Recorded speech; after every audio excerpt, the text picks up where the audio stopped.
Je m'appelle Denis Mukwege. Je viens d'un pays le plus riche de la planète. Pourtant, le peuple de mon pays est parmi les plus pauvres du monde. La réalité troublante est que l'abondance de nos ressources naturelles, or, coltan, cobalt et d'autres minéraux stratégiques, alimente la guerre, source de la violence extrême et de la pauvreté abjecte en République démocratique du Congo.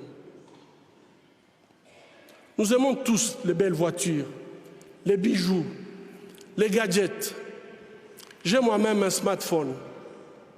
Ces objets contiennent des minéraux qu'on trouve chez nous, souvent extraits dans des conditions inhumaines par des enfants jeunes qui sont victimes d'intimidation et de violences sexuelles.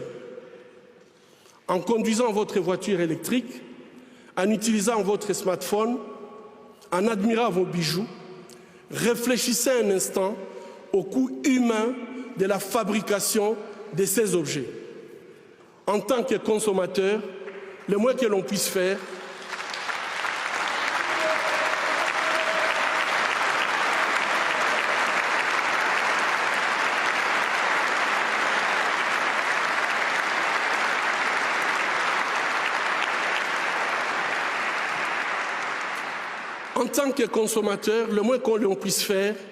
est d'insister que ces produits soient fabriqués dans le respect de la dignité humaine.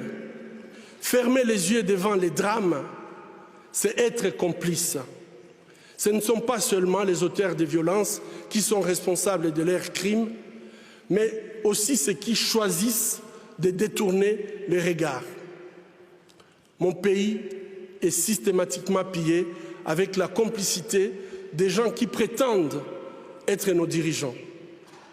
Pillés pour leur pouvoir, pillés pour leurs richesses et leur gloire, pillés aux dépens des millions d'hommes, de femmes et d'enfants innocents, abandonnés dans une misère externe, tandis que les bénéfices de nos minéraux finissent sur les comptes opaques d'une oligarchie prédatrice.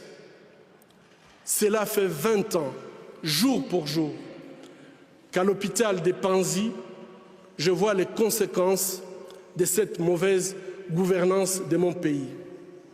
Bébés, filles, jeunes femmes, mères, grand-mères, et aussi les hommes et les garçons violés de façon cruelle, souvent en public, en collectif, en insérant du plastique brûlant ou en introduisant des objets contondants dans leurs parties génitales. Je vous épargne des détails. Le peuple congolais est humilié, maltraité, massacré depuis plus de 2 décennies au vu et au su de la communauté internationale. Aujourd'hui, grâce aux nouvelles technologies d'information et de la communication, plus personne ne peut dire « je ne savais pas ». Avec ce prix Nobel de la paix, j'appelle le monde à être témoin et je vous exhorte à vous joindre à nous pour mettre fin à cette souffrance qui fait honte à notre humanité commune. Les habitants de mon pays ont désespérément besoin de la paix. Mais comment construire la paix sur des fausses communes? Comment construire la paix sans vérité ni réconciliation? Comment construire la paix sans justice ni réparation? Au moment où je vous parle,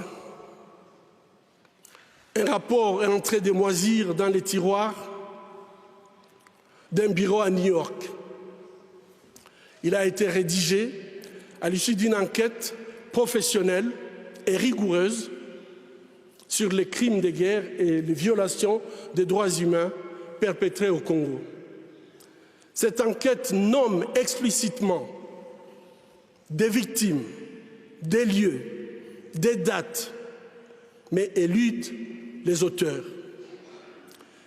Ces rapports du projet Mapping, établi par le Haut Commissariat des Nations Unies aux droits humains, décrit pas moins de 617 crimes de guerre et crimes contre l'humanité, et peut-être même des crimes de génocide. Qu'attend le monde pour qu'il soit pris en compte? Il n'y a pas de paix durable sans justice. Or, la justice ne se négocie pas. Ayons le courage de jeter un regard critique et impartial sur les événements qui sévissent depuis trop longtemps dans la région des Grands Lacs. Ayons le courage de révéler le nom des auteurs des crimes contre l'humanité pour tout simplement éviter qu'ils continuent d'endeuiller cette région martyre. Ayons le courage de reconnaître nos erreurs du passé. Ayons le courage de dire la vérité et effectuer le travail de mémoire. Chers compatriotes congolais, ayons le courage de prendre notre destin en main. Construisons la paix.